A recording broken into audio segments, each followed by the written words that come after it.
मी या कंपनीचे 2 गुलाबजामुनचे पॉकेट घेतलेले आहे. छान मळून घेते.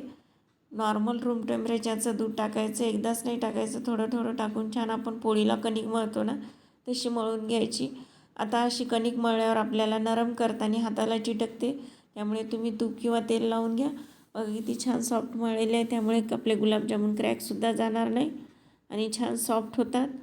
आता छान तेलात तळून घेऊया. तुम्ही तुपातसुद्धा तळू शकता. व्हिडिओ आवडल्यास सबस्क्राईब करा, लाईक करा आणि तुमच्या मित्रमंडळीसोबत शेअर करायला विसरू नका. या व्हिडिओची संपूर्ण लिंक मी खाली देते तुम्हाला.